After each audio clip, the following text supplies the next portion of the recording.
A billionaire sat alone on his birthday, wearing clothes from a thrift store, waiting for a woman who would humiliate him in seconds. But the stranger who saved that night wasn't the one he came to meet.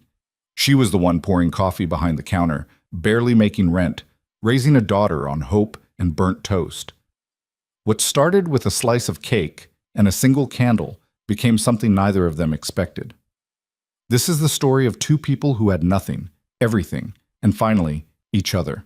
If you're watching from anywhere in the world, drop your city in the comments below and hit that like button. I want to see how far this story travels. The cafe smelled like burnt espresso and regret. Ethan Cole sat at a corner table near the window, fingers laced together on the scratched wood surface, staring at the door like it might offer him some kind of mercy. It didn't. The door just kept swinging open, letting in blasts of cold February air and people who weren't her. He checked his phone. 7:47 p.m. She was 17 minutes late. He told himself it was traffic, weather, something reasonable, but the knot in his stomach knew better. The kind of knowing that comes from years of being disappointed by people who smile too wide and mean nothing by it. Ethan adjusted the collar of his plain gray sweater, purchased specifically for tonight from a department store he'd never set foot in before. The boots on his feet were scuffed, borrowed from his building's maintenance guy after an awkward conversation that involved $20 and a promise not to ask questions. He'd left the watch at home. The car, too. Tonight, he wasn't Ethan Cole, CEO of Cole Enterprises, Forbes 30 under 40, single father to a 6-year-old who asked too many questions about why mommy never called. Tonight, he was just Ethan, and Ethan was about to get stood up. The woman across the room, mid-30s, blonde, wearing too much perfume, kept glancing at him. Not with interest, with something closer to pity. He looked away. His phone buzzed. Unknown number. Running late. Be there soon, promise. The emoji felt like a lie, but he responded anyway. Ethan. No problem. Take your time. Another lie. He ordered a black coffee he didn't want, just to justify taking up the table. The waitress, young, distracted, chewing gum like it owed her money, brought it over without making eye contact. Anything else? No, thanks. She walked away and Ethan sat there, alone with the coffee and the weight of 32 years that felt heavier than they should. He thought about leaving. He didn't. At 8:03, the door opened again. This time, she walked in. Ethan recognized her immediately from the profile picture. Same sharp cheekbones, same confident smile, same energy that radiated, I'm doing you a favor by being here. She wore a designer coat, heels that clicked against the tile floor like a countdown, and an expression that shifted the moment she saw him. The smile vanished. She stopped 3 feet from the table, looked him up and down, and did not sit. Ethan? He stood, extended a hand. Yeah, hi. You must be... Is this a joke? Her voice was loud enough that the couple 2 tables over looked up from their phones. Ethan's hand hung in the air for a beat too long before he lowered it. I'm sorry? She laughed. Not the kind that means something's funny, the kind that cuts. I saw your profile, Ethan. You said you were successful. You said you worked in business. She gestured at him, head to toe, like he was evidence in a case she'd already won. This is what successful looks like? The cafe went quiet in that specific way that meant everyone was listening but pretending not to. Ethan felt his chest tighten. Let me guess. You're between jobs? Or maybe you're one of those guys who thinks ambition is a personality trait? She tilted her head, inspecting him like a bad painting. Honestly, I should have known. The vague answers, the dodgy photos. You're probably still living with your parents. I have a daughter, Ethan said quietly. Her eyes widened. Oh, perfect. A single dad with no money and bad boots. Exactly what I signed up for. She turned on her heel, coat swirling dramatically, and walked toward the door. Ethan stood there, frozen, his face burning. Someone coughed. The door swung shut behind her, and the cold rushed in to fill the space she left. Ethan sat back down. The coffee had gone cold. He drank it anyway. He pulled out his phone, stared at the screen, then set it face down on the table. No one was going to call. No one was coming. It was just him and the hum of the espresso machine and the faint sound of silverware scraping plates. He exhaled slowly, leaning back in the chair, and without meaning to, he whispered, "Happy birthday to me." The words fell into the air and disappeared, or so he thought. Behind the counter, standing near the register with a rag in her hand and flour on her jeans, Mia Turner heard him. She hadn't meant to eavesdrop, but the cafe was small, and the woman's voice had been sharp enough to cut through steel. Mia had watched the whole thing from the corner of her eye while pretending to wipe down the espresso machine for the third time that hour. She knew that look on his face. The one that said, "I'm fine. I'm always fine." She'd worn it herself more times than she could count. Mia glanced at the clock. 8:12 p.m. Her shift didn't end until 10, but the cafe was nearly empty now. Just Ethan, the pitying blonde woman who'd finally left, and an older man in the corner working on a crossword puzzle like the world wasn't happening around him. She wiped her hands on her apron, hesitated, then walked to the back. The storage room smelled like sugar and cardboard. She moved past the shelves stacked with supplies and opened the small fridge in the corner. Inside, wrapped in plastic, was a single slice of chocolate cake, left over from a birthday order that never got picked up. The owner had told her to toss it yesterday. She hadn't. Mia grabbed the slice, pulled a birthday candle from the drawer by the sink, and stuck it in the center of the frosting. She lit it with the long lighter they used for the gas stove, watched the flame flicker, and carried it out. Ethan didn't notice her approaching until she set the plate down in front of him. He looked up, startled. "What's this?" "Birthday cake," Mia said simply. He blinked. "How did you—" "You said it, out loud." She tucked a strand of dark hair behind her ear, suddenly aware that she probably looked like a mess. Flour on her jeans, coffee stains on her shirt, exhaustion written into every line of her face. "I figured, I don't know, nobody should spend their birthday alone." Ethan stared at the cake like it was a puzzle he didn't know how to solve. "I didn't order this." "I know. I can't. It's free," Mia said. "Trust me, it was going in the trash anyway." That wasn't entirely true, but it felt kinder than the alternative. Ethan looked at her, really looked at her, for the first time. She wasn't polished like the woman who'd just humiliated him. She didn't have perfect hair or a rehearsed smile, but there was something in her eyes, something steady. "Thank you," he said quietly. Mia nodded, stepped back, and was about to return to the counter when he spoke again. "Do you want to sit?" She hesitated. The owner didn't like them sitting with customers. But the owner also wasn't here, and the cafe was dead, and honestly, Mia was too tired to care about rules that didn't pay her rent. "Yeah," she said. "Sure." She pulled out the chair across from him and sat. For a moment, neither of them said anything. The candle burned between them, wax dripping slowly onto the frosting. "You're supposed to make a wish," Mia said. Ethan smiled faintly. "I don't really believe in that stuff." Neither do I," Mia admitted. "But it's your birthday. Might as well pretend." He considered that, then leaned forward and blew out the candle.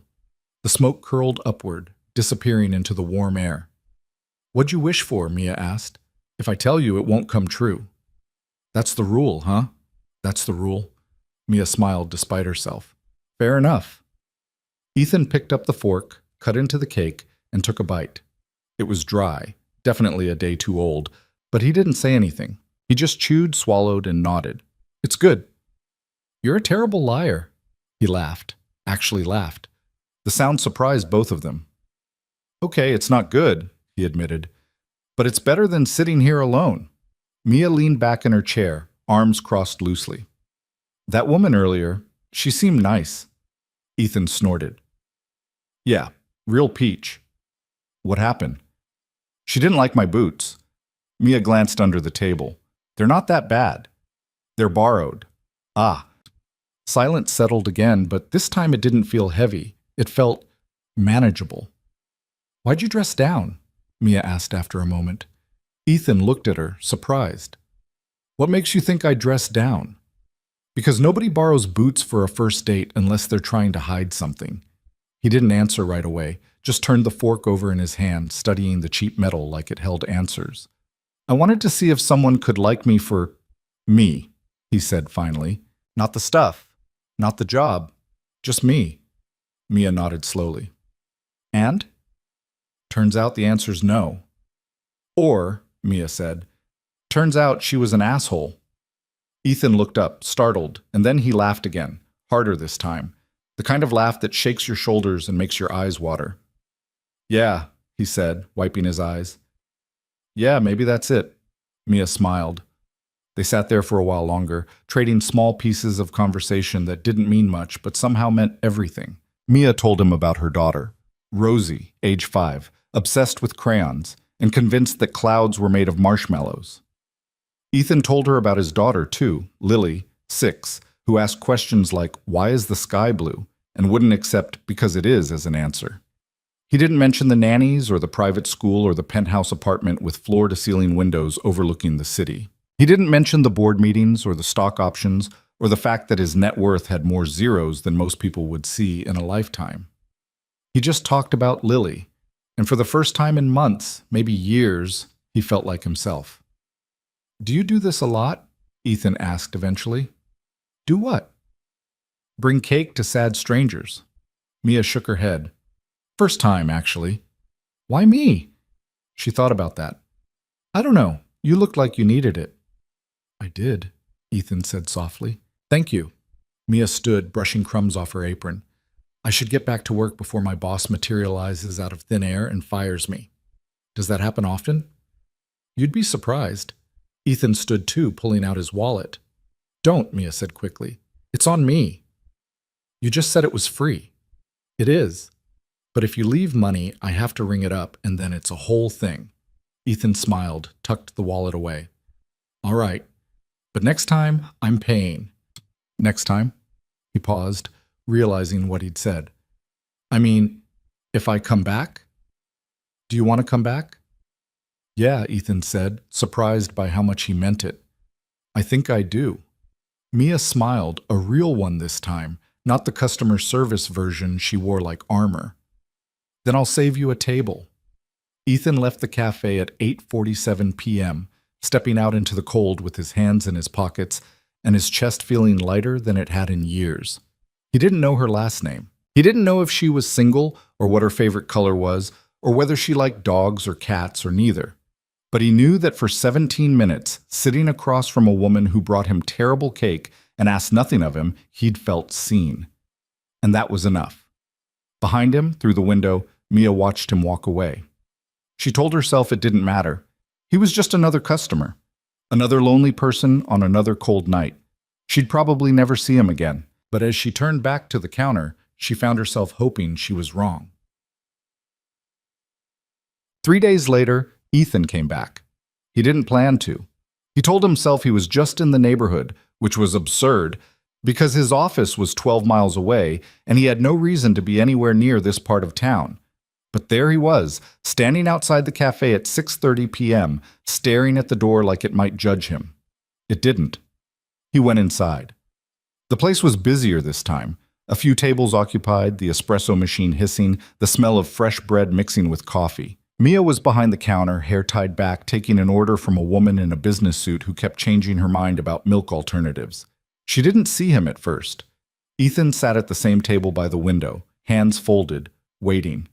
When Mia finally turned around, her eyes landed on him, and for a split second, something flickered across her face. Surprise, maybe. Or something softer. She finished with the business suit woman, wiped her hands on her apron, and walked over. You came back? I did. Why? Ethan shrugged. The cake was terrible. Mia laughed. Then you're a glutton for punishment. Apparently. She pulled out the chair across from him and sat without asking. The cafe was busy enough that no one would notice, or care. So, Mia said, leaning forward slightly, what's the real reason?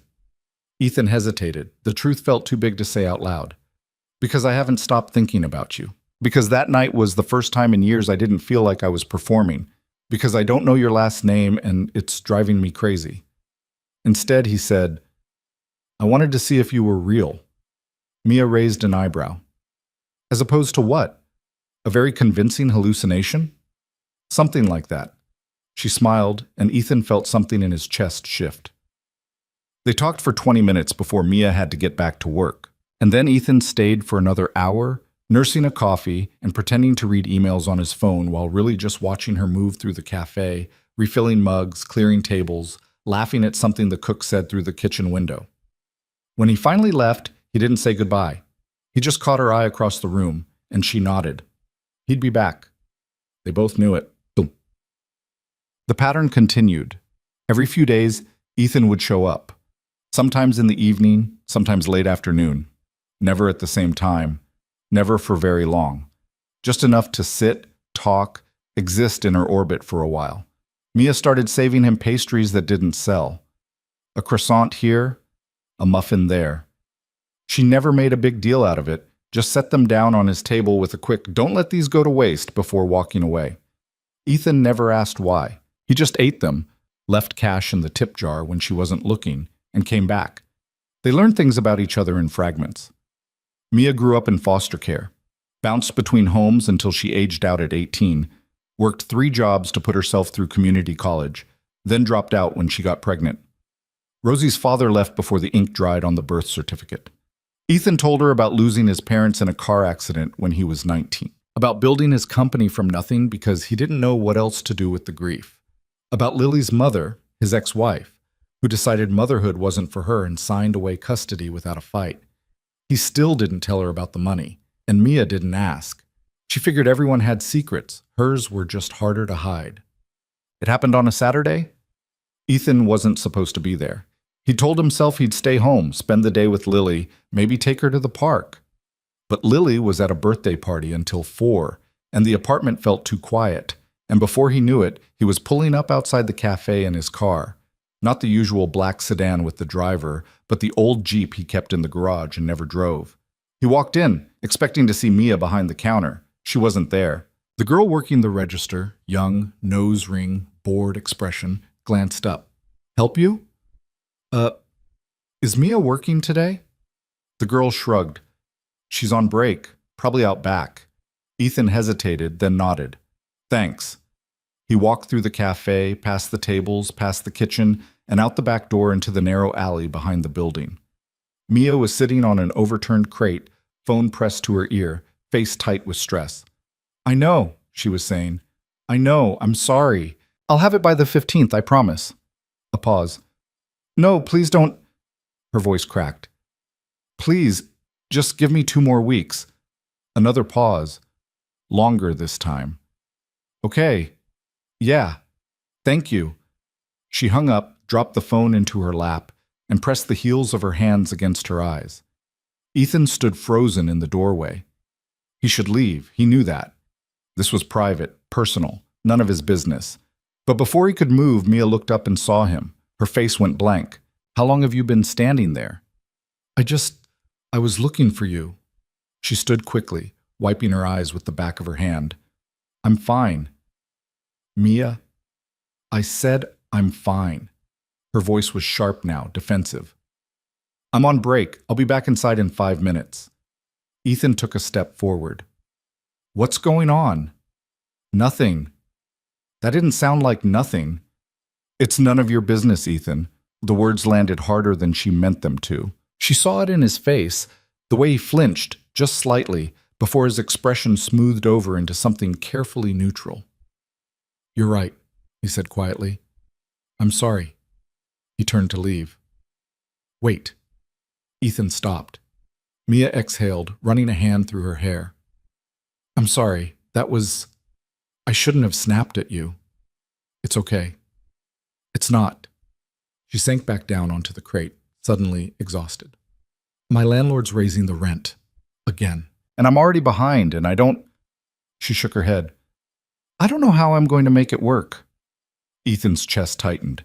He thought about the watch sitting in his dresser drawer at home, the one worth more than most people made in a year. He thought about the checkbook in his jacket pocket, the accounts with balances that didn't mean anything because there was always more. He could fix this. Right now.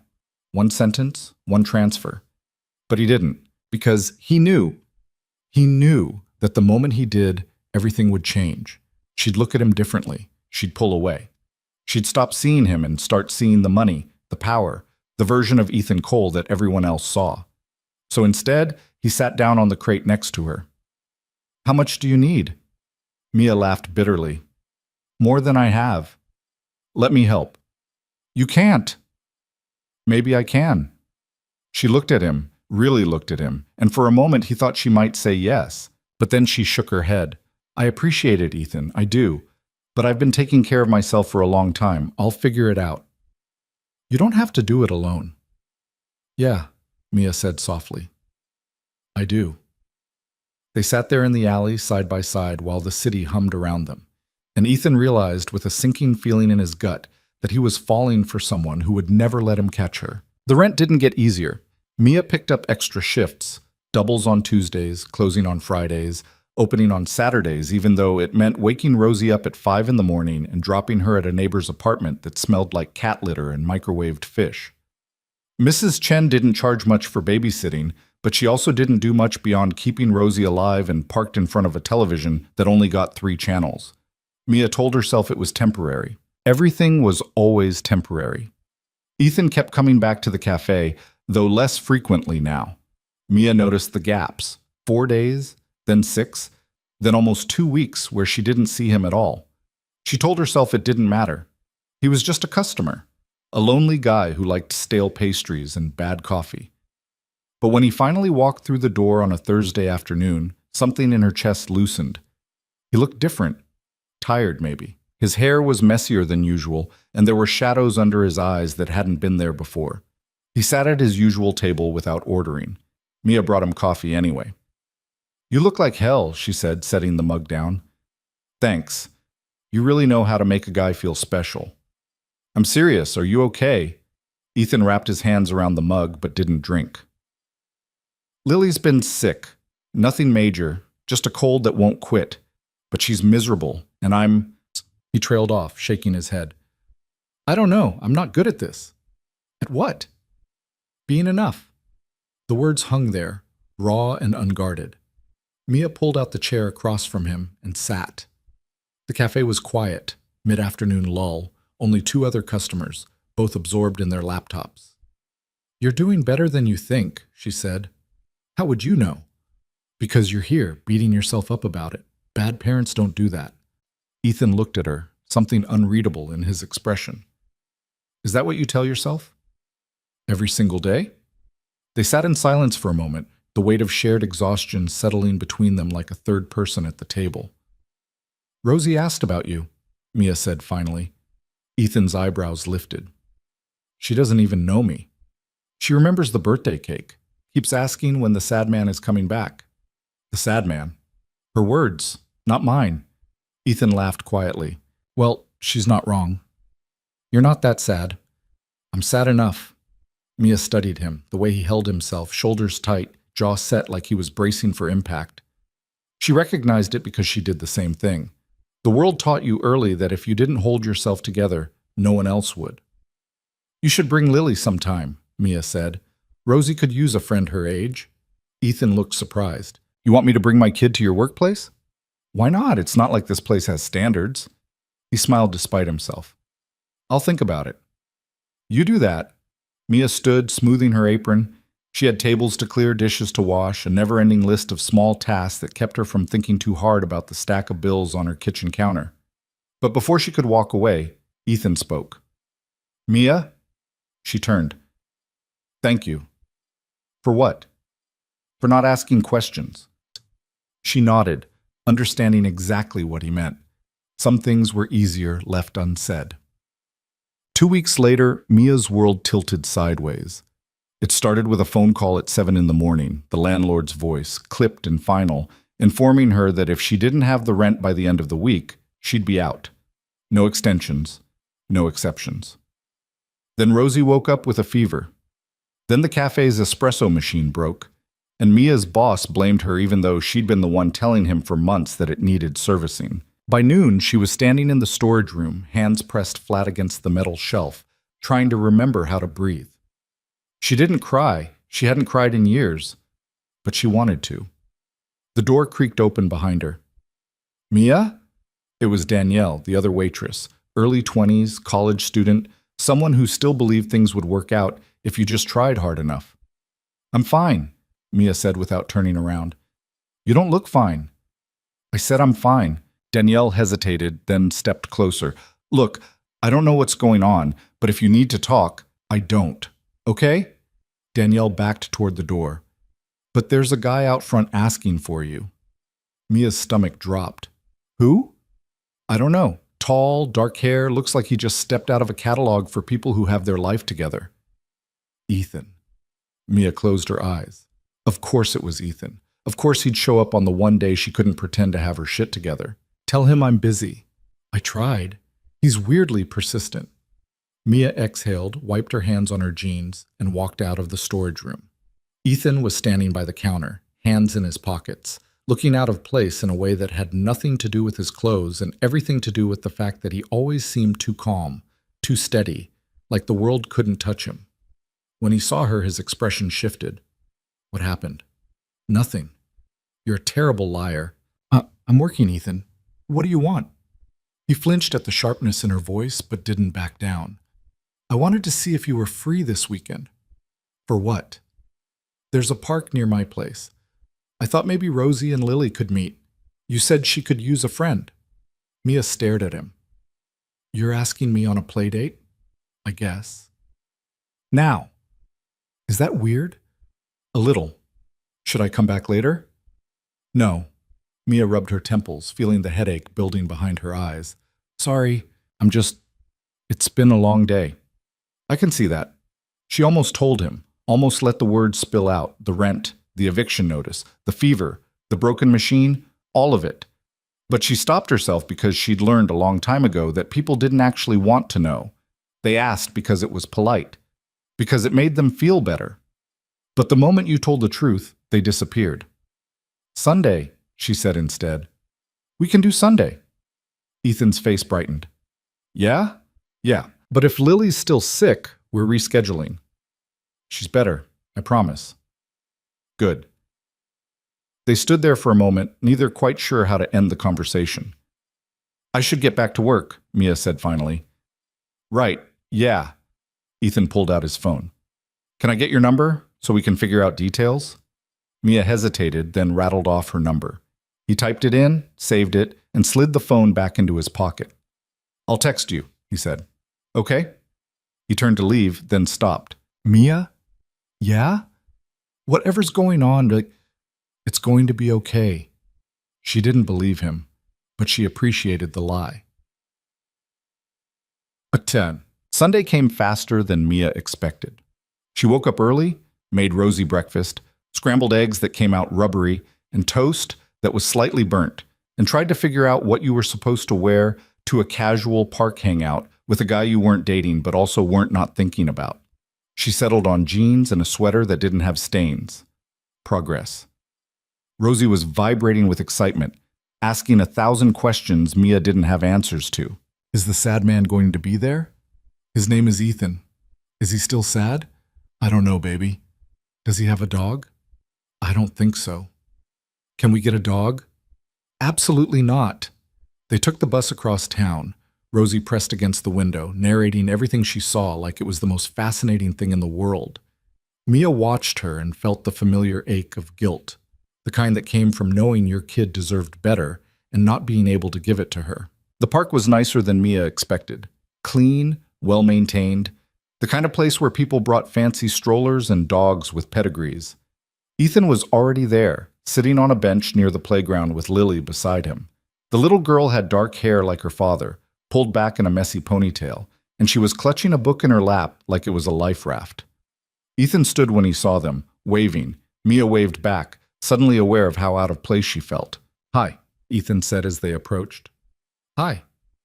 Lily looked up from her book, studying Rosie with the kind of intense scrutiny only kids could pull off.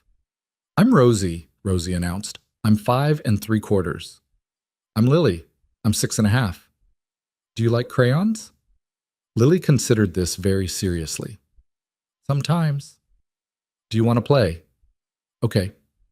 Just like that, they were off, running toward the swings like they'd known each other their whole lives. Mia sat down on the bench, and Ethan sat beside her.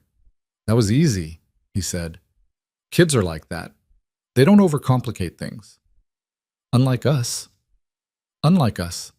They watched the girls in silence for a while, Rosie was trying to show Lily how to pump her legs on the swing. Lily was explaining very patiently why Rosie's technique was aerodynamically inefficient. "She's a lot like you," Mia said. "Who?" "Lily, the serious thing, the way she thinks everything through." Ethan smiled. "She gets that from her mother." It was the first time he'd mentioned her without flinching. "Do you ever hear from her?" Mia asked carefully. "No, she signed away custody when Lily was 2. Haven't seen her since." "I'm sorry." "Don't be. We're better off." Mia understood that. Some absences were kinder than presents. "What about Rosie's dad?" Ethan asked. "Gone before she was born. He wanted me to get rid of her. I didn't, so he left." His loss. Mia looked at him, surprised by the fierceness in his voice. "You don't even know her." "I know she's smart and funny, and she lights up when she talks about crayons. That's enough." Something in Mia's chest cracked open, just a little. They sat there side by side watching their daughters play, and for the first time in longer than she could remember, Mia didn't feel alone. It became a routine. Every Sunday they met at the park. Sometimes they talked. Sometimes they just sat in comfortable silence while Lily and Rosie invented elaborate games that made no sense to anyone but them. Ethan started bringing snacks, juice boxes, crackers, fruit that was always cut into perfect pieces. Mia didn't ask where he got the time to do that. She just accepted it, the same way she accepted the small gifts that started appearing. A box of crayons left on her doorstep with a note. For Rosie. A coloring book the following week. A stuffed animal that Rosie named Mr. Whiskers, even though it was clearly a bear. Mia wanted to be annoyed. She didn't need charity. Didn't need some guy she barely knew trying to fix her life with Target receipts. But Rosie's face when she found the crayon stopped her from saying anything, so she let it go. And in return, she started leaving things for Ethan at the cafe. A coffee, black, waiting at his table when he arrived. A pastry she'd saved from the morning rush. Once, a terrible drawing Rosie had made of the sad man who isn't sad anymore, which Ethan folded carefully and put in his wallet. It wasn't much, but it was something. The shift happened on a Thursday in late March. Mia was closing the cafe, wiping down tables and counting register receipts when her phone buzzed. "Ethan, are you busy tomorrow night?" Mia, define busy. Ethan, I have a work thing, black tie, very boring. My date just canceled and I really don't want to go alone. Mia stared at the message. A work thing, black tie. She typed and deleted 3 different responses before settling on, Mia, I don't have anything to wear to a black tie event. Ethan, I can fix that. Mia, that sounds vaguely ominous. Ethan, trust me? She shouldn't, she knew that. Trusting people was how you got hurt. But against every instinct she'd honed over 30 years, she typed, Mia, fine. But if this is a pretty woman situation, I'm out. Ethan, no prostitution, I promise. Mia, then we're good. The next afternoon, a package arrived at her apartment. Inside was a dress. Simple, black, elegant, in a way that made Mia's secondhand wardrobe look like a costume. There was a note attached, no pressure, but I'd really like you to come. Mia held the dress up to the light, fabric soft and expensive between her fingers. She should return it. She didn't. The event was at a hotel downtown, the kind with valets and marble floors and chandeliers that cost more than Mia made in a year. Ethan met her outside, and when he saw her, he stopped walking. What? Mia asked, suddenly self-conscious. Nothing. You look amazing. The dress does all the work. I'm not talking about the dress. Mia's face went warm. We should go in before I lose my nerve. Inside, the ballroom was full of people who looked like they belonged in magazines. Women in gowns that probably had names. Men in suits that fit like they were born wearing them. Mia felt like an imposter. Ethan must have sensed it because he leaned close and whispered, These people are incredibly boring, I promise. That's not reassuring. Stick with me. We'll make fun of them quietly. Despite herself, Mia smiled. They found a table near the back. Ethan introduced her to a few people. Colleagues, he said. though their titles sounded vaguely impressive and mostly meaningless. Mia nodded, smiled, and tried not to look as out of place as she felt. Dinner was fine, conversation was fine, everything was fine in that polite, surface-level way that made Mia's skin itch. But then, during dessert, a woman approached the table. She was tall, blonde, beautiful in the way that required effort and money. She looked at Ethan with the kind of familiarity that set off alarm bells in Mia's head. "Ethan," the woman said, her voice dripping with something that might have been warmth but felt like a threat. "I didn't know you were bringing someone." "Victoria." Ethan's voice was carefully neutral.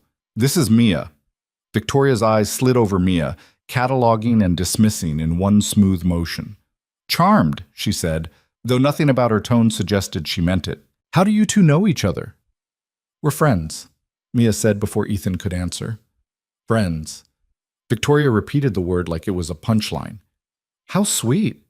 She turned back to Ethan. "We should catch up later. There's a deal I'd love to discuss." "I'm good, thanks." Victoria's smile tightened. "Of course. Well, enjoy your evening." She walked away, heels clicking against the marble floor. Mia waited until she was out of earshot. "Who the hell was that?" "A mistake I made a long time ago." "She seemed nice." "She's not." "I gathered." Ethan looked at her, something apologetic in his expression. "I'm sorry. I should have warned you there'd be people like her here." "People like what?" "People who think they're better than everyone else." "So, everyone here?" Ethan laughed, surprised. "Pretty much." Mia leaned back in her chair, surveying the room. "Why do you come to these things if you hate them?" "I don't hate them." "You look miserable." "It's part of the job." "What job?" Ethan hesitated, and Mia saw it. The split-second calculation, the decision to deflect. "I work in business," he said vaguely. It was the same non-answer he always gave. Mia didn't push, but she filed it away. Another piece of a puzzle she didn't quite understand. They left before the speeches ended, slipping out a side door and into the cool night air. "I owe you," Ethan said as they walked toward the valet stand. "For what?" "Surviving that." "Barely." He smiled, and they stood there for a moment, the city humming around them. "Can I take you home?" Ethan asked. Mia almost said yes, but then she thought about her apartment, the peeling paint, the broken heating, the stack of overdue bills on the kitchen counter, and something in her recoiled. "I'll take the bus," she said. "Mia, it's late." "I'll be fine." "Let me at least get you a cab." "I said I'm fine." Her voice came out sharper than she intended, and she saw him pull back, walls going up. "Okay," Ethan said quietly.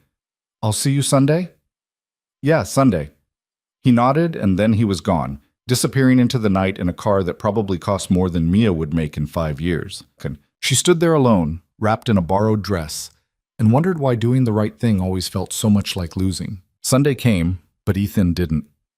Mia waited at the park with Rosie for 40 minutes, watching her daughter's face shift from excitement to confusion to something that looked too much like disappointment for a 5-year-old to carry. "Maybe they're just late," Rosie said, swinging her legs from the bench. "Maybe." But Mia's phone stayed silent. No text, no call, nothing. She told herself it didn't matter, that she'd known better than to expect anything. People left. That's what they did. It was easier to accept it than to keep hoping they'd stay. "Come on, baby," Mia said finally, standing and brushing off her jeans. "Let's go home." "But what about Lily?" "I don't think they're coming today." Rosie's face crumpled. "Did I do something wrong?" "No, sweetheart. You didn't do anything wrong." "Then why? Sometimes people just don't show up. It's not about you." But Rosie was 5, and the world didn't work that way when you were 5. Everything was about you. Every broken promise, every missed plan, every absence that didn't come with an explanation. They took the bus home in silence, Rosie pressed against the window, not narrating this time, just watching the city blur past with eyes that looked too old. Mia hated it, hated that she'd let this happen, hated that she'd let Ethan in far enough to hurt them when he left. Because that's what this was, wasn't it? Him leaving. She'd seen the signs, the vague answers, the careful deflections. The The way he never quite let her see all of him. People who hid that much always had a reason. And the reason was never good. Back at the apartment, Mia made dinner, spaghetti with sauce from a jar, and tried to pretend everything was fine. Rosie picked at her food, asking questions Mia couldn't answer. "Do you think Lily misses me?" "I'm sure she does." "Then why didn't they come?" "I don't know, baby." "Are we going to see them again?" Mia set down her fork. "I don't know." Rosie looked at her plate, twirling pasta around her fork without eating it. "I liked having a friend." "I know. I don't have very many." The words landed like a punch. Mia reached across the table, covering Rosie's small hand with hers. "You're going to have so many friends, Rosie. So many people are going to love you." "Promise?" Mia wanted to. Wanted to promise her daughter that life would be kind, that people would stay, that the world wouldn't break her heart over and over until she learned to stop expecting anything at all. But she'd learned a long time ago that promises were just pretty lies. "I promise I'll always be here," Mia said instead. "That's the only promise I can make." Rosie nodded, and they finished dinner in silence. That night, after Rosie was asleep, Mia sat on the edge of her bed and stared at her phone. No messages. She typed out a text 3 different times and deleted it each time. What was she supposed to say? "Why didn't you show up?" "Too needy. Is everything okay?" "Too concerned." "Fuck you for making my daughter cry?" "Too honest." In the end, she said nothing. She turned off the light, lay down, and stared at the ceiling until sleep came in pieces. The next morning, she woke up to 17 missed calls, all from the same number. Ethan. Her stomach dropped. She listened to the voicemails in order, her hand pressed against her mouth. The first one was frantic. "Mia, I'm so sorry. Lily's in the hospital. I didn't have time to call. Please, if you get this, I'm sorry." The second one was worse. His voice cracked halfway through. "They think it's appendicitis. She's in surgery now. A long pause. "I'm really scared." The third one was quieter, defeated. "I know I messed up. I should have texted. I forgot everything except getting her to the emergency room. I'm sorry. I'm so sorry." The rest were variations of the same thing. Apologies, updates. The sound of a man who was barely holding it together. The last one had come in at 3 a.m. "She's okay. Surgery went fine. She's sleeping now. I wanted you to know. I'm sorry I scared you. I'm sorry I didn't show up. I'm sorry for..." He exhaled, long and shaky. "I'm just sorry." Mia sat on the edge of the bed, phone clutched in her hand, feeling like the worst person in the world. She'd spent the last 24 hours angry at him for something that wasn't his fault. She called him back. He answered on the first ring. "Mia." His voice was raw, scraped clean of anything resembling composure. "I just got your messages," she said. "Is Lily okay?" Yeah, they got it in time. She's going to be fine." "Where are you?" "St. Mary's, 4th floor. I'm coming." "You don't have to..." "I'm coming." She hung up before he could argue. Mrs. Chen agreed to watch Rosie for a few hours. No questions asked, bless her. And Mia took 2 buses and a train to get to the hospital. She found Ethan in the waiting area outside the pediatric ward, slumped in a plastic chair that looked like it had been designed to cause maximum discomfort. His clothes were wrinkled, his hair a mess, and there were dark circles under his eyes that looked like bruises. He didn't see her at first. Mia stopped a few feet away, suddenly unsure. Then he looked up, and his entire face crumpled. "Mia."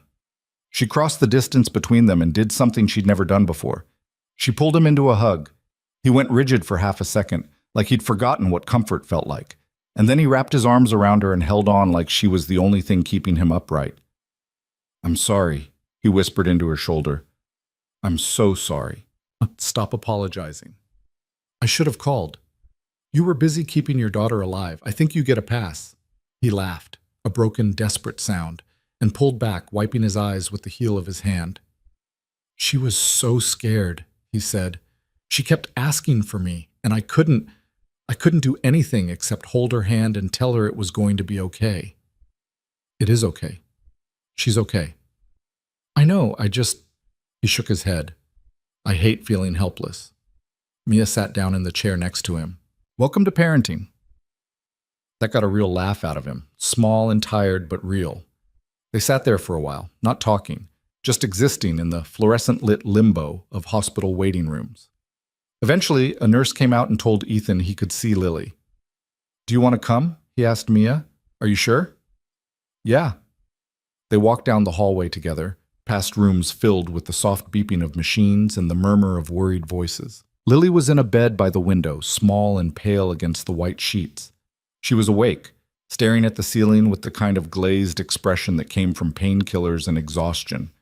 When she saw Ethan, her face brightened. "Dad." "Hey, kiddo." He sat on the edge of the bed, brushing hair back from her forehead. "How are you feeling?" "Weird. The medicine makes everything floaty." "That's normal." Lily's eyes drifted to Mia, standing awkwardly near the door. "You brought Rosie's mom." "I did." "Hi, Rosie's mom." Mia smiled despite herself. "Hi, Lily. You gave your dad a pretty good scare." "I didn't mean to." Lily looked back at Ethan. "Is Rosie mad at me?" "Why would she be mad at you?" "Because we missed the park." Ethan's expression softened. "She's not mad. I promise." "Can you tell her I'm sorry?" "You can tell her yourself when you're feeling better." Lily seemed satisfied with that. She closed her eyes, drifting in and out of sleep while Ethan sat beside her, holding her hand like he was afraid she'd disappear if he let go. Mia watched them, something tightening in her chest. This was what love looked like when you stripped away all the noise. Just a father and his daughter, holding on to each other in a room that smelled like disinfectant and fear. After a while, Lily fell asleep, and Ethan stood carefully, tucking the blanket around her. "I should let you go," he said to Mia. "You've probably got work." "I called in sick." "You didn't have to do that." "I know." They walked back to the waiting area, and Ethan sank into the same uncomfortable chair like it was the only place he knew how to be. Mia sat beside him. "Can I ask you something?" she said. "Yeah." "Why didn't you tell me what you do?" Ethan went very still. "What do you mean?" "At the gala, everyone there knew you. They treated you like, I don't know, like you mattered, but you always said you just work in business." He was quiet for a long time. "I wanted you to see me," he said finally. "Not the job, not the money, just me." "I do see you." "Do you?" Mia turned to face him. "You think I care what you do for a living?" "Most people do." "I'm not most people." "I know." He looked at her, something raw and unguarded in his eyes. "That's the problem." "How is that a problem?" "Because if you knew," he stopped, shaking his head. "It doesn't matter." "It does if you keep hiding from me." "I'm not hiding." "Then what do you call it?" Ethan stood abruptly, running a hand through his hair. "I call it trying not to ruin the one good thing I have." The words hung between them, too big and too honest for the sterile waiting room. Mia stood too. "You think being honest with me would ruin this?" "I think once you know who I really am, you'll look at me differently. Try me." He hesitated, and for a moment, she thought he might actually do it, might tell her whatever he'd been holding back all this time. But then his phone rang. He glanced at the screen, and something in his expression shifted, back to the careful, controlled version of himself she'd seen at the gala. "I have to take this," he said. "Ethan, I'm sorry. I'll be right back." He walked away, phone pressed to his ear, leaving Mia standing alone in the waiting room. She sat back down, frustration simmering under her skin. What was he so afraid of? What could possibly be so terrible that he couldn't just tell her the truth? Ethan came back 10 minutes later, looking even more exhausted than before. "Everything okay?" Mia asked. "Yeah, just work." "On a Monday morning, while your daughter's in the hospital?" "It's complicated. Everything with you is complicated." He flinched. "That's not fair, isn't it?" They stared at each other, the air between them charged with everything they weren't saying. Finally, Ethan looked away. "You should go. I'll text you when Lily's discharged." "That's it?" "What do you want me to say, Mia?" "I want you to be honest with me." "I am being honest." "No, you're being careful. There's a difference." He didn't argue, just stood there, hands shoved in his pockets, looking like a man who'd forgotten how to ask for help. Mia grabbed her bag. "Tell Lily I hope she feels better." "Mia." She didn't wait to hear the rest. Just walked out of the hospital and into the gray morning, feeling like she'd lost something she never actually had. The next 2 weeks were quiet. Ethan texted updates about Lily. She was healing well back home, asking about Rosie. But he didn't suggest meeting up, didn't come by the cafe. Mia told herself she was relieved. She wasn't. Rosie asked about them every day. "When can I see Lily?" became a constant refrain, one Mia didn't have an answer for. "Soon," she'd say, "when Lily's feeling better." But soon stretched into a week, then 2, and Rosie stopped asking. That hurt more than Mia wanted to admit. She threw herself into work, picking up every shift she could. The rent was still a problem. The bills were still piling up. But at least those were problems she understood. People were harder. Then, on a Tuesday afternoon in late April, everything changed. Mia was walking home from the cafe, exhausted and running on 3 hours of sleep, when she saw him. Ethan. Except he wasn't the Ethan she knew. He was standing on the corner of 5th and Madison, wearing a suit that probably cost more than her annual salary, talking to a man in an equally expensive suit. A black car was parked at the curb, sleek, polished, the kind of car that had a driver. Mia stopped walking. She watched as Ethan shook the man's hand, said something that made him laugh, and then turned toward the car. That's when he saw her. Their eyes met across the street, and for a split second, everything stopped. Then Ethan's expression shifted, shock, guilt, something that looked like fear. Mia didn't wait for him to say anything. She turned and walked away. Fast. "Mia, wait!" She heard him call after her, heard footsteps behind her, but she didn't stop. "Mia, please!" He caught up to her half a block later, slightly out of breath. "Let me explain." She spun around. "Explain what? That you've been lying to me this whole time?" "I never lied." "You just didn't tell me the truth. Great defense." "Not like that." "Then what's it like, Ethan?" She gestured back toward the car. "Who are you?" He hesitated, and that hesitation told her everything. "I run a company," he said finally. "What kind of company?" "Cole Enterprises." The name didn't mean anything to her at first. Then it clicked. The logo she'd seen on buildings downtown. The name in the business section of the newspaper she sometimes skimmed while waiting for the bus. Her stomach dropped. "You're that Cole." "Yes." "You're a billionaire." "Technically, don't." She held up a hand. "Don't do that. Don't minimize it." "I wasn't trying to." "Why didn't you tell me?" "Because I knew you'd react like this." "Like what?" "Like I just became someone different." Mia laughed, but there was no humor in it. "You are someone different. The person I knew didn't have a driver and $1,000 suit and a company with his name on it. That's just the surface. I'm still the same person." "Are you?" She studied him, the expensive watch, the perfect haircut, the confidence that came from never having to worry about rent or bills or whether you could afford to feed your kid. "Because the person I knew wore borrowed boots and drank bad coffee and sat alone on his birthday like he had nothing." "I did have nothing," Ethan said quietly. "Not anything that mattered." "Don't do that either." "Do what?" "Act like we're the same. We're not. You were playing dress up. I was just trying to survive." "That's not fair." "None of this is fair, Ethan." They stood there on the sidewalk, people streaming past them, the city indifferent to the fact that something was breaking. "I should have told you," Ethan said finally. "I know that, but I was scared." "Of what?" "Of this. Of you looking at me like I'm a stranger." "You are a stranger." Mia's voice cracked. "I don't know anything about you. Not really." "That's not true." "Isn't it? You know everything about me. You know about Rosie's dad leaving, about my shitty apartment, about how I can barely make rent. But I don't know anything about your life, your real life. Because it doesn't matter." "It does to me." Ethan reached for her hand, but she stepped back. "Don't. Mia, I need to go." "Can we talk about this?" "What's there to talk about?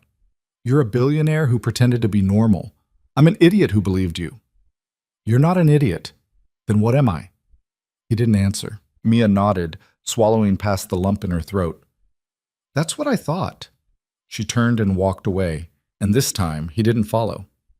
That night, Mia cried for the first time in years. Not loud, ugly sobs, just quiet tears that slipped down her face while she sat at the kitchen table, staring at a stack of unpaid bills she couldn't afford to ignore. Rosie was asleep. The apartment was silent except for the hum of the refrigerator and the distant sound of traffic. Mia pressed her palms against her eyes and tried to remember how to breathe. She'd been so stupid, so unbelievably, monumentally stupid. Of course he was rich. Of course he was hiding something. People like Ethan didn't just stumble into cafes and befriend waitresses. They didn't wear thrift store clothes and borrowed boots unless they were pretending. And she'd fallen for it. Fallen for him. Her phone buzzed. Ethan, please let me explain. She stared at the message, then turned the phone face down on the table. Another buzz. Ethan, I know I messed up, but what we had, it was real. I need you to know that. Another. Ethan, I'm not asking you to forgive me. Just let me try to make this right. Mia picked up the phone and typed a response. Mia, you can't. She sent it, then turned off her phone and went to bed. 3 days later, an envelope arrived. It was hand-delivered, left on her doorstep in the early morning before she woke up. Inside was a letter on expensive stationery, the kind that felt heavy and important in your hands. Mia almost threw it away without reading it. But curiosity won. She opened it. The letter was formal, typed, addressed to her and Rosie. It informed her that Rosie had been awarded a full scholarship to Westbridge Academy, one of the most prestigious private schools in the city. Mia's hand started shaking. At the bottom, handwritten in Ethan's familiar scrawl, was a single line. For the girl who still believes in small miracles. Mia sat down hard on the couch, the letter crumpling in her fist. He'd done this. He'd pulled strings, made calls, used his money and influence to give Rosie something Mia never could. She should be angry. She was angry. But underneath the anger was something else, something that felt dangerously close to hope. Because this wasn't about her. This was about Rosie. And for the first time since she'd seen Ethan on that street corner, Mia realized something. He wasn't trying to fix her. He was trying to give her daughter a chance. That didn't make the lying okay. But it made it harder to hate him. Mia folded the letter carefully, set it on the table, and stared at it for a long time. Then she picked up her phone and typed a message. Mia, we need to talk. The response came immediately. Ethan, where? Mia hesitated, then typed. Mia, the cafe. Tomorrow night, after closing. Ethan, I'll be there. She set the phone down and exhaled slowly. She didn't know what she was going to say to him, didn't know if she could forgive him, but she knew one thing. This wasn't over. Not yet. The cafe closed at 9. Mia sent Danielle home early, told her boss she'd handle cleanup alone, and spent the next hour wiping down tables that were already clean and reorganizing shelves that didn't need it. Anything to keep her hands busy. Anything to stop thinking about what she was going to say. At 9:47, the door opened. Ethan stepped inside, and Mia's first thought was that he looked terrible, not in the polished, put-together way he'd looked on that street corner. He looked like he hadn't slept in days. Hair messy, shirt wrinkled, the kind of exhaustion that went bone deep. He stopped just inside the door, hands in his pockets, waiting. Mia set down the rag she'd been holding. Lock it behind you. He did, the click of the deadbolt unnaturally loud in the empty cafe. They stood there for a moment, 10 feet of tile and tension between them. Thank you for agreeing to see me, Ethan said finally. I didn't do it for you. I know. Mia crossed her arms. The scholarship. How much did that cost you? Does it matter? It does if you think you can buy your way out of this. I'm not trying to buy anything, Ethan said quietly. I'm trying to give Rosie a chance. By throwing money at her? By giving her access to opportunities she wouldn't have otherwise. And what happens when she asks why? When she wants to know how a kid from a one-bedroom apartment in the bad part of town got into a school that costs more than I make in 3 years? You tell her the truth. Which is what, exactly? That some rich guy felt sorry for us? Ethan flinched. That's not what this is. Then what is it? He took a step closer. It's me trying to do something good for someone I care about. You don't know her. I know you. The words hung in the air between them, too honest and too raw. Mia looked away. That doesn't give you the right to make decisions about her life. You're right, it doesn't. But I did it anyway because I couldn't stand watching you kill yourself trying to give her a better life when I could actually help. I didn't ask for your help. I know, that's the problem. Ethan ran a hand through his hair, frustrated. You never ask for anything. You just keep grinding yourself down, working doubles, skipping meals, pretending you're fine when you're not. How would you know what I'm doing? Because I pay attention, Mia. Because I see you. She wanted to stay angry, wanted to hold on to the sharp edge of betrayal that had kept her upright for the past 3 days. But something in his voice made it harder. Why did you lie to me? She asked quietly. I didn't lie. You hid who you were. That's the same thing. Ethan was quiet for a long moment. Then he pulled out a chair and sat down, elbows on the table, head in his hands. When I was 23, he said, I met a woman at a conference. She was smart, funny, beautiful. We dated for 6 months before I told her about the company, the money. He looked up at Mia. The second I did, everything changed. Suddenly she was interested in the penthouse, the car, the vacation homes. She started talking about her future, our future, like it was already decided, like I was just a checkbook with a pulse. I'm not her. I know, but I've met a lot of versions of her, people who see the money first and the person never. He leaned back in the chair. And then I met you, and for the first time in years, someone looked at me and didn't see dollar signs.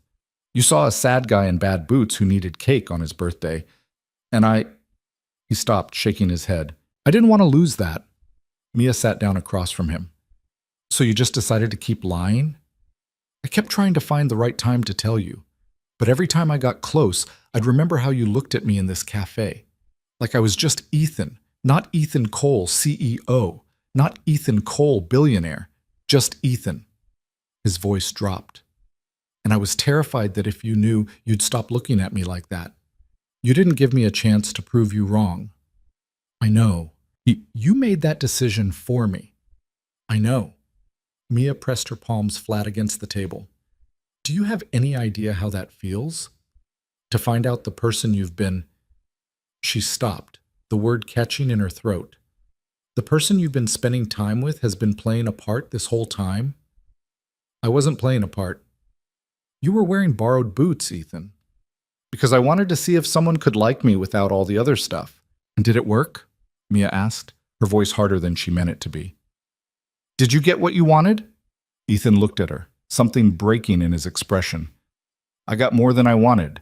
I got you and Rosie and Sunday mornings at the park. I got terrible coffee and worse pastries and conversations that made me feel like a person instead of a corporation. He paused. And then I ruined it because I was too scared to be honest. Mia didn't say anything, just sat there trying to untangle the knot of anger and hurt and something else she didn't want to name. I can't accept the scholarship, she said finally. Why not? Because it's too much. Because I don't want Rosie growing up thinking she needs to be saved by someone with money. It's not about saving her. It's about giving her options. Options I can't give her. So what? Ethan leaned forward. You think she cares where the opportunities come from? You think she's going to be mad that she got a good education because someone who cared about her mother pulled some strings? She's going to ask questions. Then answer them. Tell her the truth, that someone saw how hard you were working and wanted to help. And when she asks who, tell her it was me. Mia shook her head. I can't. Why not?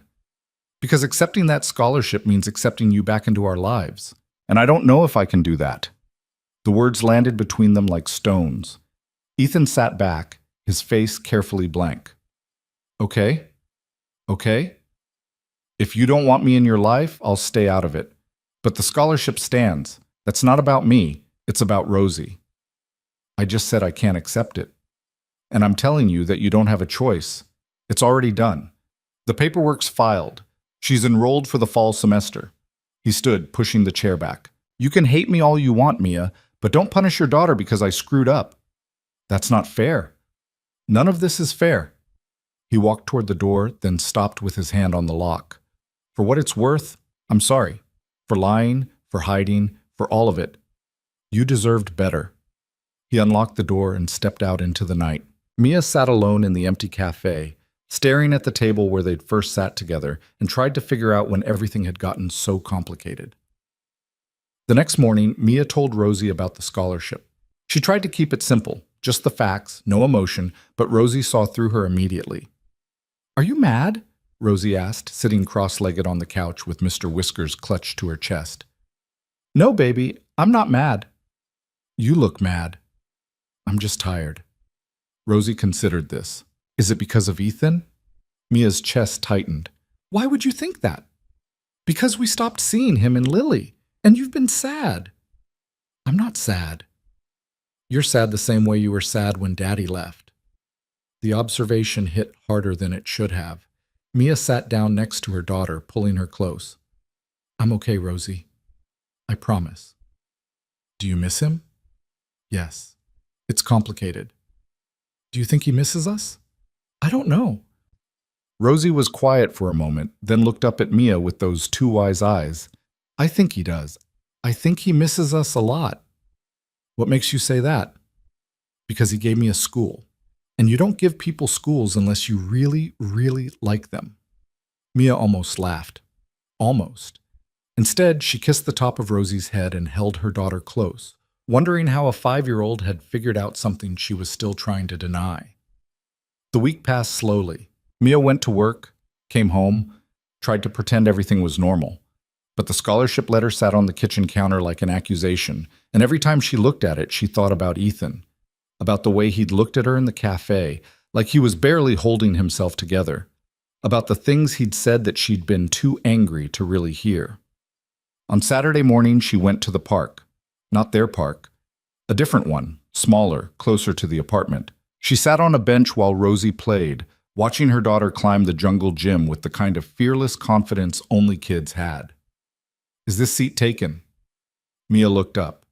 Ethan stood there, hands in his pockets, looking uncertain in a way she'd never seen before.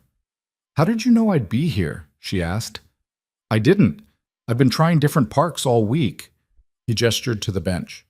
"Can I sit?" She should say no. She didn't. He sat down, leaving a careful distance between them. For a while, neither of them spoke. Just watched Rosie play, her laughter carrying across the playground. "I talked to my lawyer," Ethan said finally, "about the scholarship. If you really don't want it, I can have it transferred to a different kid. Someone else who needs it." Mia's throat tightened. "You'd do that?" "If that's what you want." "What about Rosie?" "What about her?" "You'd just walk away? Pretend you never knew her?" Ethan turned to look at her. "Is that what you want?" "I don't know what I want." Mia pressed her hands together, trying to organize thoughts that wouldn't stay still. "I'm angry at you for lying, for hiding, for making me feel like an idiot." "You're not an idiot." "I fell for someone who didn't exist." "I exist," Ethan said quietly. "Every conversation we had, every Sunday at the park, every terrible coffee I drank at your cafe, that was real. That was me. The version of you that wore borrowed boots and pretended to be normal. The version of me that got to be normal. For the first time in years." He ran a hand through his hair. "You think the money makes me happy? You think I enjoy board meetings and charity galas and people who only talk to me because they want something? Then why do it? Because it's all I know how to do. Because after my parents died, building the company was the only thing that made sense. And by the time I realized it wasn't enough, I was too far in to stop." He looked at her. "And then I met you, and suddenly I remembered what it felt like to want something that wasn't on a spreadsheet." "What are you saying?" "I'm saying I'm in love with you." The words dropped into the space between them like a bomb. Mia stared at him, her heart doing something complicated and painful in her chest. "Don't," she said. "Don't what?" "Don't say that. Don't make this harder than it already is." "It's the truth." "It's not fair." "I know." Ethan's voice cracked. "I know it's not fair. I know I don't deserve another chance. But I'm asking for one anyway, because I can't—" He stopped, swallowing hard. "I can't go back to the way things were before I met you. I can't pretend I don't care. You should have thought about that before you lied. I know. You should have trusted me. I know. Stop saying you know. Then tell me what to say." He turned to face her fully. "Tell me what I need to do to fix this, and I'll do it. Anything. I'll quit the company, give away the money, move into a shoebox apartment if that's what it takes. Just tell me what you need." "I need you to stop trying to fix everything," Mia said, her voice shaking. "I need you to understand that some things can't be fixed with money or grand gestures or promises you might not be able to keep." "Then what do I do?" "I don't know, Ethan. I don't have the answers." They sat in silence, the weight of everything unsaid pressing down on them. On the playground, Rosie called out, "Mom, watch this!" Mia looked up just in time to see her daughter reach the top of the jungle gym, arms spread wide like she'd conquered a mountain. "I see you, baby," Mia called back. "Be careful." When she turned back, Ethan was watching her with an expression she couldn't quite read. "What?" she asked. "You're a good mother." "I'm doing my best." That's all anyone can do. Mia looked at him, really looked at him, and saw past the expensive clothes and the careful composure to the man underneath, the one who sat alone on his birthday, the one who brought his daughter to emergency rooms and held her hand through surgery, the one who was just as scared and uncertain as she was, just better at hiding it. "I need time," she said finally. "Okay. I need to figure out if I can trust you again." "I understand. And I need you to stop trying to save me. I don't need saving." "I know." "Do you?" Ethan nodded. "I'm starting to." Mia stood, brushing off her jeans. "I should get Rosie home." "Can I ask you something first?" "Yeah." "The scholarship. Are you going to let her accept it?" Mia looked across the playground at her daughter, laughing and fearless and full of possibility. "Yeah," she said quietly. "I am." Relief washed over Ethan's face. "Thank you." "Don't thank me. I'm not doing it for you." "I know."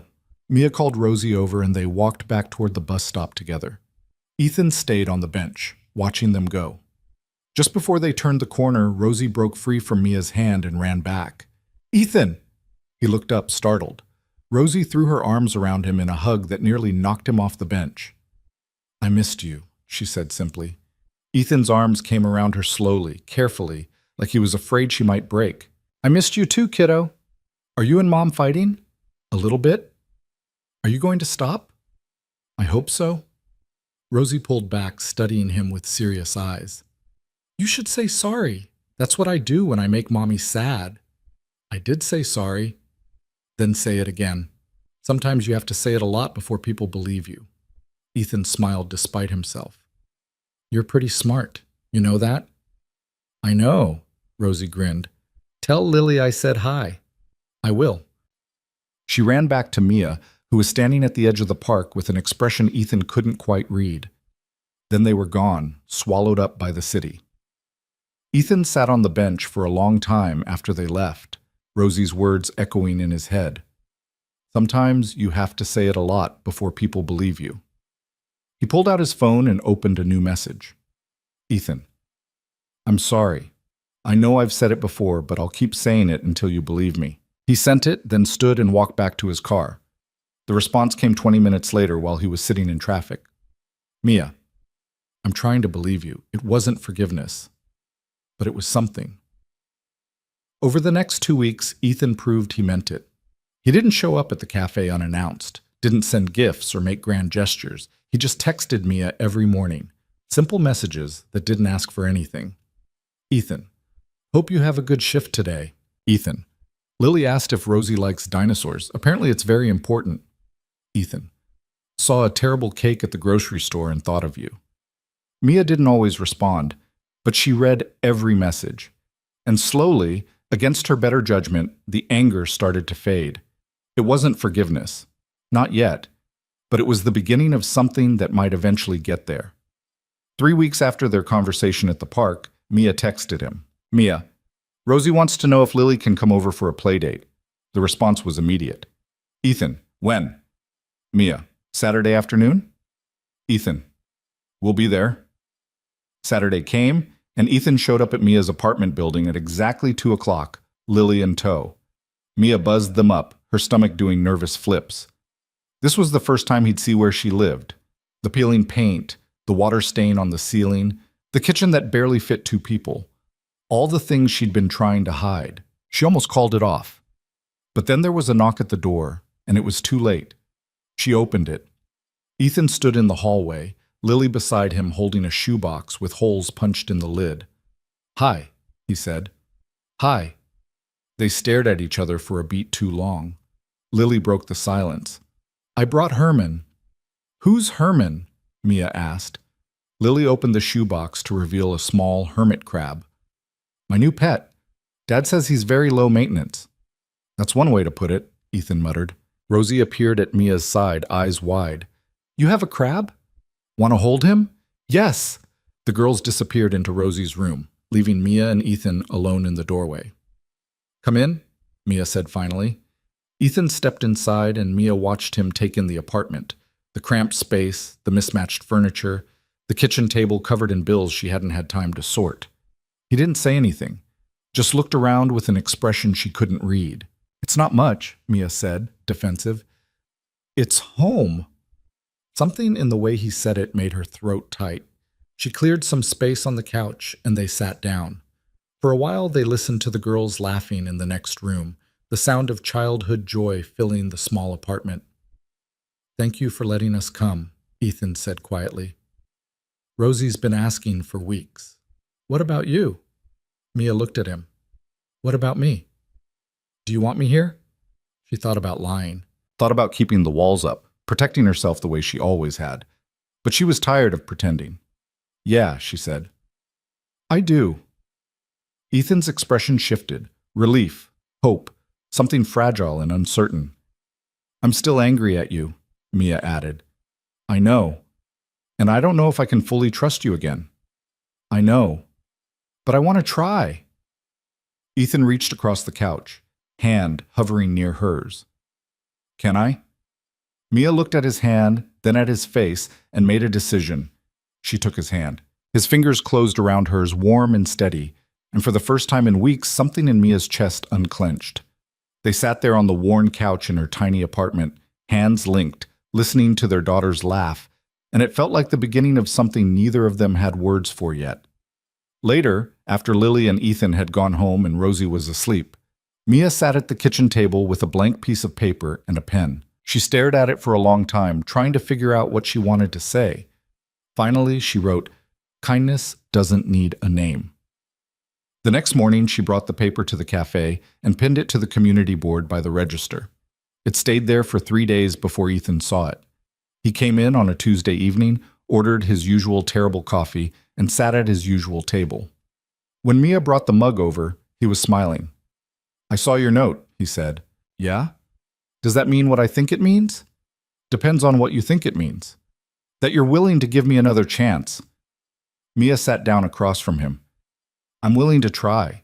That's all I can promise." "That's enough." They sat there in the cafe where everything had started, and for the first time since that night on his birthday, Ethan felt like maybe, just maybe, he'd found his way home. Spring arrived slowly, like it was testing the water before committing. The trees started budding, the air lost its sharp edge, and the park where they met every Sunday turned green again. Mia stopped working doubles. Not because she didn't need the money, she always needed the money, but because Ethan had quietly paid off 6 months of her rent through an anonymous donor program at a nonprofit she'd never heard of. She found out by accident when her landlord mentioned it, and she'd been furious for approximately 3 hours before realizing that anger required more energy than she had left. So she let it go. Not because she approved, but because fighting Ethan on every act of kindness was exhausting. And somewhere along the way, she'd started to understand that this was how he showed love, clumsily, excessively, with too much money and not enough words. It wasn't perfect, but neither was she. They fell into a rhythm that felt less like dating and more like building something from scratch. Sunday mornings at the park. Tuesday evenings at the cafe after Mia's shift. Thursdays, sometimes, when Lily had dance class, and Ethan would bring Rosie along so the girls could spin in terrible circles while pretending to be ballerinas. It wasn't the romance Mia had imagined as a younger woman. No grand declarations, no sweeping gestures. Just two broken people trying to figure out how to fit their jagged pieces together without drawing blood. Some days it worked. Some days it didn't. On a Wednesday in late April, Mia came home to find Ethan sitting on the steps outside her building, head in his hands. She stopped 3 feet away. "What happened?" He looked up, and she saw immediately that something was wrong. His eyes were red-rimmed, his face pale. Lily's mother called. Mia's stomach dropped. What does she want? To see her. Says she's been in therapy, worked through her issues, wants to be part of Lily's life again. What did you say? I told her no. He laughed bitterly, and she threatened to sue for custody. Mia sat down beside him on the steps. Can she do that? Legally? Maybe. She signed away her rights, but a good lawyer could argue she was under duress, not of sound mind, whatever story sells. He pressed his palms against his eyes. I can't lose her, Mia. I can't. You won't. You don't know that. I know you're a good father. I know Lily loves you, and I know that any judge who spends 5 minutes with the two of you will see that. Ethan dropped his hands, looking at her with something raw and desperate. What if it's not enough? Then we fight harder. We? Mia took his hand. You're not doing this alone. He stared at their joined hands for a long moment, then pulled her close, burying his face in her shoulder. She felt him shake, not crying, just barely holding himself together. I'm scared, he whispered. I know. I don't know what to do. You do what you've always done. You show up for her every single day. That's all you can control. They sat there on the steps until the sun went down and the streetlights flickered on, and when Ethan finally pulled away, something had shifted in his expression. Thank you, he said. For what? For not running when things got hard. Mia smiled faintly. I thought about it. But you didn't. No, I didn't. The custody battle never materialized. 2 weeks after the phone call, Lily's mother sent a message through her lawyer. She'd reconsidered, decided it was too soon, wished them well. Ethan didn't believe it for a second. He suspected his own lawyers had made it very clear what kind of fight she'd be walking into. But he didn't ask. He just held Lily a little tighter and tried not to think about all the ways he could still lose her. Life kept moving. Rosie started at Westbridge Academy in the fall. The first week, she came home crying because the other kids had laughed at her shoes, knockoff sneakers from a discount store that looked nothing like the designer brands everyone else wore. Mia held her daughter while she sobbed and felt rage build in her chest. She called Ethan without thinking. Can you come over? What's wrong? Just come over. He was there in 20 minutes. Mia met him at the door, and the look on her face must have said everything because he didn't ask questions. Just walked inside and found Rosie curled up on the couch with Mr. Whiskers.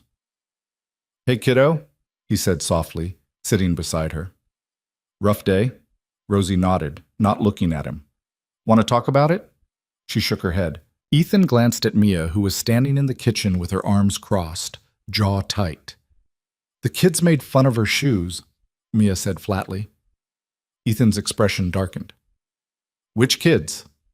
Does it matter? Yeah, it does. You can't fix this by throwing money at it. I'm not trying to throw money at it. I'm trying to figure out who made my... He stopped himself. Who made Rosie cry so I can have a very polite conversation with their parents? Despite everything, Mia almost smiled. Ethan turned back to Rosie. You know what I did when I was your age and kids made fun of me? Rosie peeked up at him. What? I wore the ugliest shoes I could find, on purpose, just to see what they'd say. That's dumb. Completely. But it made me feel better, because if I was going to be different, I was going to own it. But I don't want to be different. I know. And that's okay too. He pulled something out of his pocket, a small box. But if you do want new shoes, these might help. Rosie opened the box to find a pair of sneakers exactly like the ones the other kids had been wearing. Mia's jaw tightened. Ethan, before you say anything, he cut her off. I already bought them. 3 weeks ago. I was going to give them to her for her birthday, but this seems more important. Rosie looked at the shoes, then at Ethan, then burst into tears again. I'm sorry, she sobbed. I don't want to be ungrateful. I just wanted to fit in. Hey, Ethan pulled her into a hug. You don't have to apologize. There's nothing wrong with wanting to fit in. Mom says we can't afford stuff like this. Your mom's right, but I can. And I want to. Is that okay? Rosie looked at Mia, uncertain. Mia wanted to say no.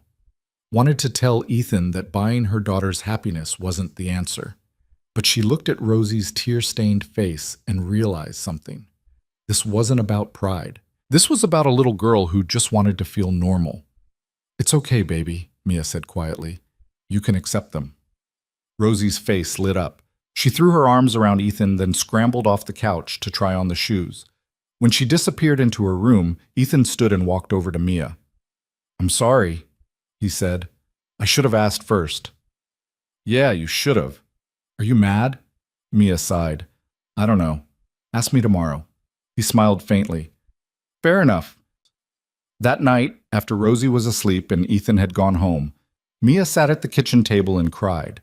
Not because she was sad, because she was realizing that letting someone help didn't make her weak. It just made her human. The months blurred together in a way that felt both fast and slow. Summer came. Rosie and Lily spent entire days at the community pool, turning brown under the sun and coming home smelling like chlorine. Mia picked up shifts when she could, saved what little money she managed to hold on to, and tried not to think too hard about the fact that she was falling in love with a man who still sometimes felt like a stranger. Ethan sold one of his cars. Mia didn't ask why until he showed up at her apartment with the check, made out to her, more money than she'd seen in her entire life. What is this? She asked. The start of Rosie's college fund. Ethan, I know, you're going to say it's too much, that you can't accept it. But I already set it up, and the account's in her name, so technically it's not even yours to refuse. Mia stared at the check, then at him. You're impossible. I've been told. I'm serious. So am I. He stepped closer. Mia, I know you want to do this on your own. I know you don't want to need anyone, but you don't have to prove anything to me. You're already the strongest person I know. Then why do you keep trying to fix everything? Because I love you. And watching you struggle when I can help feels like holding my breath underwater. I know it's your fight. I know you didn't ask for my help. But I'm asking you, please, let me do this. Not because you need it, but because I need it. Mia looked at him for a long time. Then she took the check. Thank you, she said quietly. Ethan's shoulders sagged with relief. You're welcome. In August, Ethan's birthday came around again. This time Mia was ready. She closed the cafe early, sent the staff home, and spent 2 hours baking a cake from scratch. It came out lopsided and slightly burnt on one side, but she didn't care. At 7 o'clock, Ethan arrived with Lily, and Mia had invited them not to the cafe, but to her apartment. Rosie answered the door, practically vibrating with excitement. We made you a party, she announced. Ethan stepped inside to find the small living room decorated with handmade streamers and a banner that read, Happy Birthday in Rosie's careful handwriting. On the kitchen table sat the lopsided cake, a single candle stuck in the center. What is this? Ethan asked, his voice rough. A do-over, Mia said, stepping forward. Last year, you spent your birthday alone in a cafe with a stranger. This year, you get to spend it with us. Ethan looked at the cake, at the decorations, at Rosie and Lily giggling in the corner, and something in his expression cracked. I don't know what to say. You don't have to say anything. They sat around the small table, 4 people crammed into a space meant for 2, and sang the worst rendition of Happy Birthday that had ever been sung. Ethan blew out the candle, and Rosie immediately demanded to know what he wished for. I can't tell you, he said. It won't come true. That's a dumb rule. Completely. They ate the terrible cake, dry and too sweet and absolutely perfect, and talked about nothing and everything until Lily and Rosie fell asleep on the couch, tangled together like they'd known each other forever.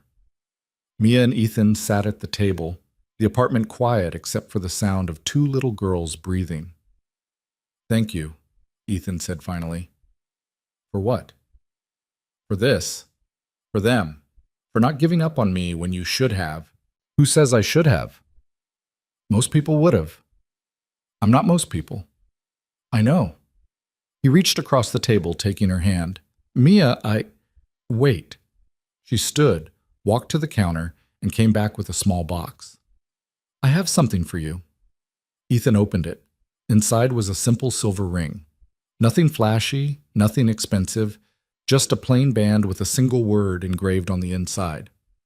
Found. He stared at it for a long moment, then looked up at her with eyes that were too bright. Mia, it's not a proposal, she said quickly. It's just a reminder That you're not alone anymore, that you've been found. Ethan slid the ring onto his finger, and it fit perfectly. I love you, he said, voice breaking. I know I've said it before, but I need you to hear it again. I love you. I love Rosie. I love the life we're building, even when it's messy and complicated, and nothing like what I thought I wanted. I love you too, Mia said, and meant it. They sat there at the kitchen table, hands linked, while their daughter slept and the city hummed outside the window. And for the first time in longer than either of them could remember, the future didn't feel quite so terrifying. Fall arrived with a cold snap that caught everyone off guard. The leaves turned fast, the air went sharp, and Mia found herself thinking about the year that had passed, about the man who'd sat alone in her cafe, and the life they'd built from nothing. On a Sunday morning in late September, they all went to the park. Not the small one near Mia's apartment, the big one across town, with the wide open fields and the trees that had already started losing their leaves. Lily and Rosie ran ahead, chasing each other through the grass, while Ethan and Mia followed at a slower pace.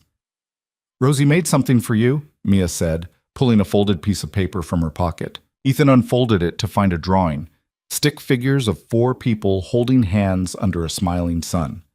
Underneath, in careful letters, Rosie had written, Our family. He stared at it for a long time. She asked me last night if you were going to be her dad, Mia said quietly. I told her that was up to you. Ethan looked at her. What did she say? She said she hoped you'd say yes. And what do you hope? Mia stopped walking, turning to face him fully. I hope you know that you already are. To her. To both of us. Ethan's throat worked. I want to be. More than anything. Then be. Ahead of them, Rosie turned around and called out, Ethan, come play with us. Ethan looked at Mia, then at the drawing in his hand, then at the 2 little girls waiting for him in the grass. Go, Mia said, smiling. They're waiting. He jogged over to them, and within seconds, all 3 of them were running through the leaves, laughing like it was the easiest thing in the world. Mia stood there watching, the autumn sun warm on her face, and thought about how far they'd come. A year ago, she'd been alone, working herself to exhaustion, convinced that asking for help was the same as admitting defeat. Now, she had this, a man who loved her, a daughter who was thriving, a future that felt less like survival and more like living. It wasn't perfect. There were still bills to pay, still moments of doubt, still days when she wondered if she was making the right choices. But she'd learned something over the past year. Perfection wasn't the point. The point was showing up, trying, letting people in even when it was scary, building something worth holding on to, even if it meant risking your heart in the process. Ethan jogged back over, slightly out of breath, his hair a mess and his face flushed. Rosie says we have to stay until she finds the biggest leaf in the entire park. That could take a while. I'm aware. Mia smiled. Good thing we've got time. He took her hand, lacing their fingers together, and they walked over to where the girls were crouched in a pile of leaves, debating the merits of various sizes. As the afternoon stretched on, the sun began to sink lower, painting the sky in shades of orange and pink. Rosie ran over, holding a leaf the size of her hand. Look, I found it! That's definitely the biggest one, Ethan agreed solemnly. It's for you, for your birthday, even though your birthday was last month. Ethan took the leaf carefully, like it was made of glass. Thank you, Rosie, I love it. Do you want to know what I wished for? She asked. I thought wishes were secret. This one's not. She looked between him and Mia, her face serious. I wish that you'd stay. Forever. Ethan knelt down so he was eye level with her. You know what? What? That's what I wished for too.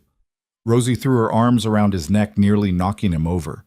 Lily joined in, wrapping her arms around both of them, and Mia stood there watching, her daughter, his daughter, the man who'd walked into her cafe looking for something he couldn't name and somehow found it anyway. When they finally pulled apart, Ethan stood and looked at Mia.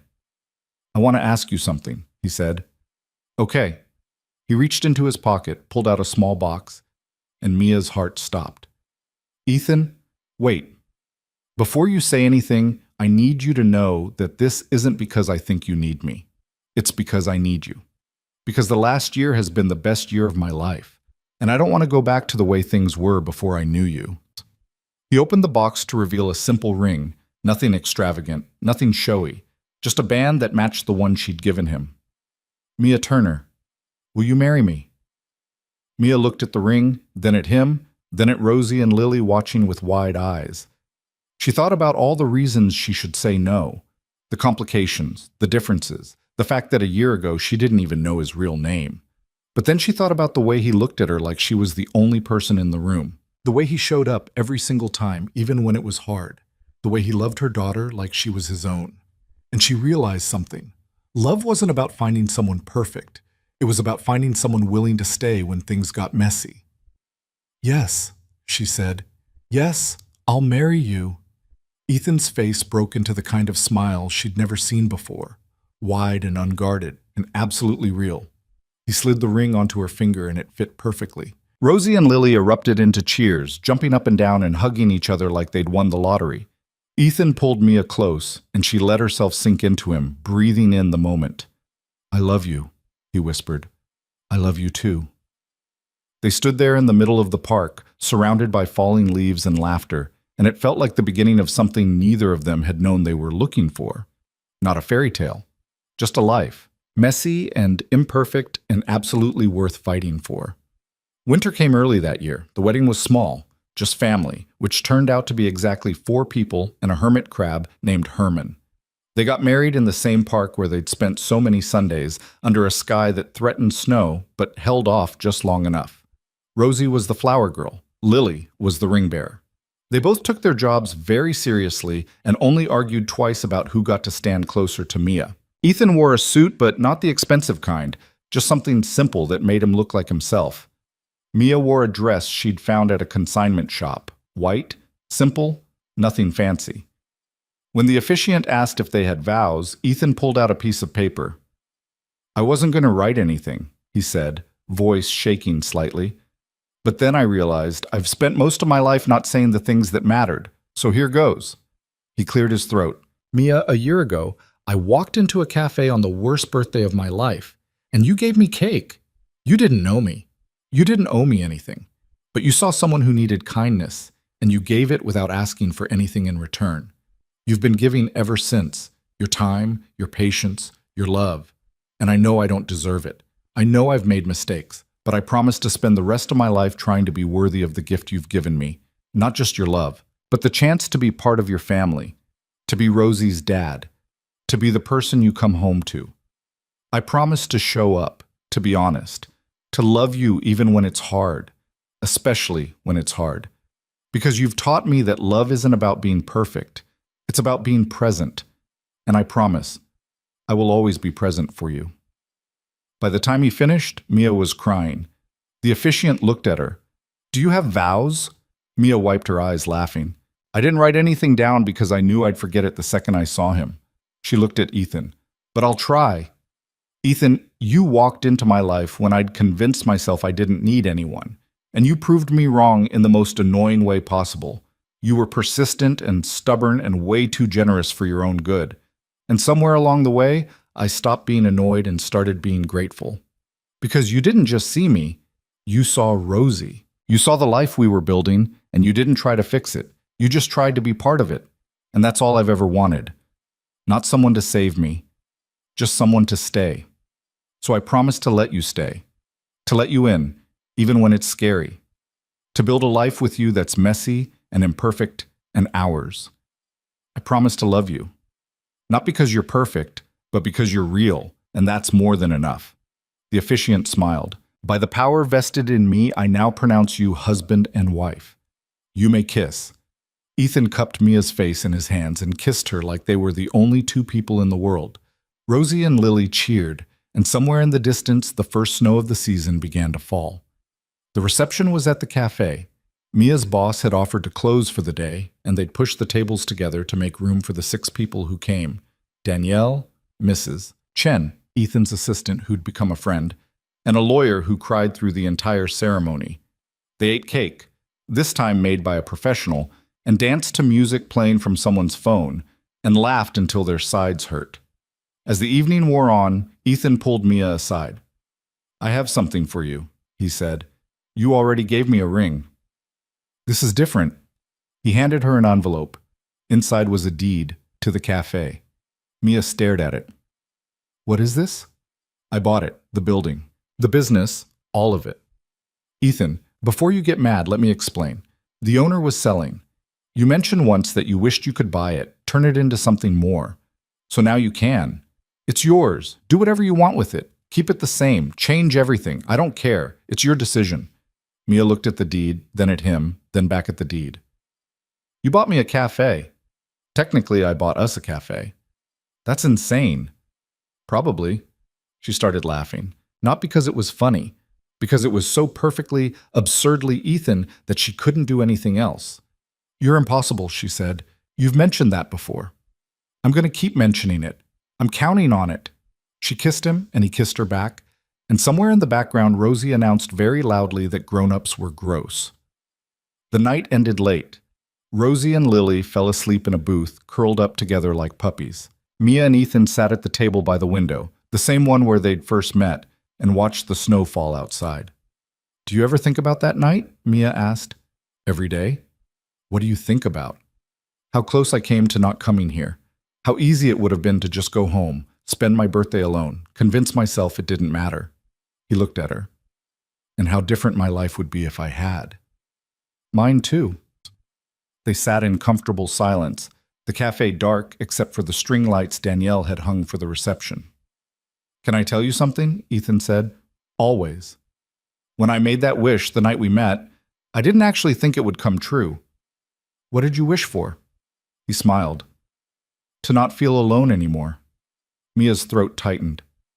Did it come true? Yeah. He laced his fingers through hers. It did. She rested her head on his shoulder, and they sat there watching the snow, two people who'd started with nothing and built everything. Outside, the city moved on, indifferent and relentless. But inside the cafe, time felt suspended. Just a man and a woman and two little girls who'd become a family in the spaces between the hard parts. Not because it was easy, but because they'd chosen each other, over and over, even when it hurt. And in the end, that was the only thing that mattered. Showing up, staying, loving someone enough to let them see all your broken pieces, and trusting they won't leave when they do. Mia lifted her head, looking at Ethan in the dim light. I'm glad you came to the cafe that night. Me too. Even though the cake was terrible, especially because the cake was terrible. She smiled, and he smiled back, and somewhere in the booth, Rosie mumbled something in her sleep about dinosaurs. Life wasn't perfect. It was messy and complicated and full of moments that didn't fit neatly into boxes. But it was theirs, and that made it perfect enough.